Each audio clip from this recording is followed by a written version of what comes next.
Okay, in this particular video we're going to be looking at a percentage increase. So if something is increasing, it means it is growing or getting bigger in value.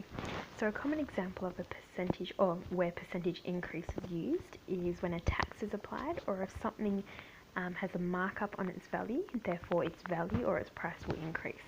So let's look at an example. So let's say I have something that costs $80. I want to increase that price by 10%. So if there is a 10% increase on that $80, let's have a look at what we would do. So just to remind ourselves, we have something that costs $80 and I would like to increase that by 10%. So my first step would be to find 10% of that $80 first of all. So you can use this on your calculator, which is fine. So 10% in your calculator, you can do 10 over 100 of, which means to times, by 80. So in your calculator, when you type that in, 10% of 80 will give you 8. That would be one step to do it. After that, this 10% is increasing, which means it's making that $80 go up in value. So the original price of 80, I then add that to the 10%, which was 8, which makes the final value $88.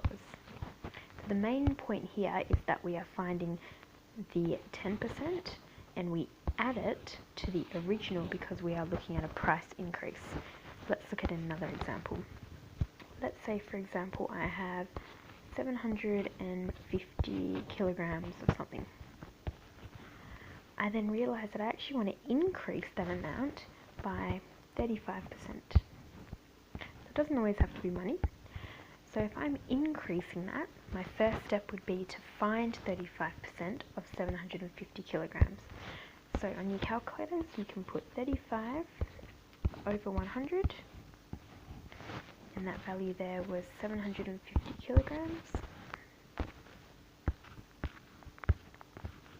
So if you put that into your calculator, 35% times 750, you get 262.5.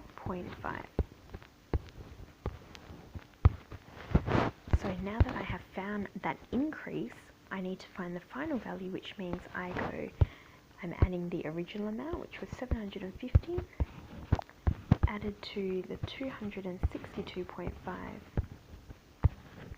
I would then get my final answer of 1012.5. I need to remember what units I was in, so I was in kilograms. So that's one method that people like to use. So I find the 10% first, or whatever percent I'm finding.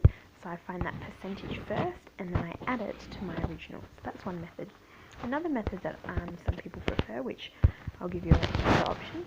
Let's say if we have something that costs $40, and I would like to increase that by 10%.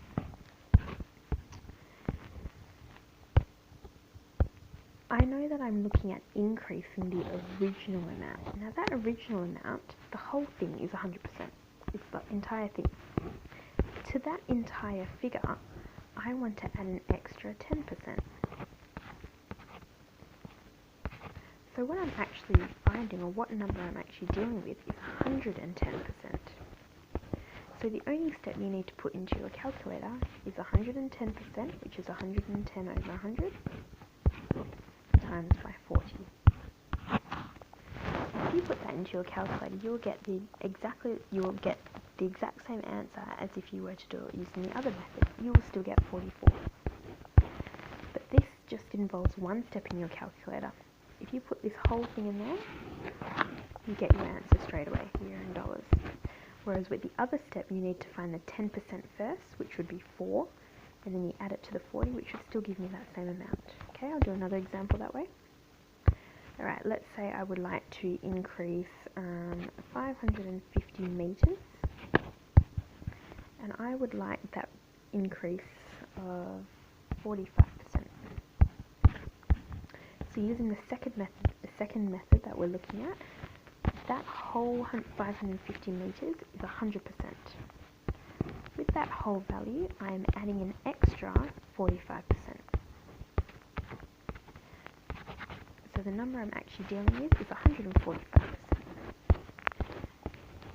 So once I recognise that in my calculator, I would put 145%, so 145 over 100 of, which means to times 550. So if I've got 145%, which is, and then I multiply that by 550, I get my increase straight away, which is 797.5 meters.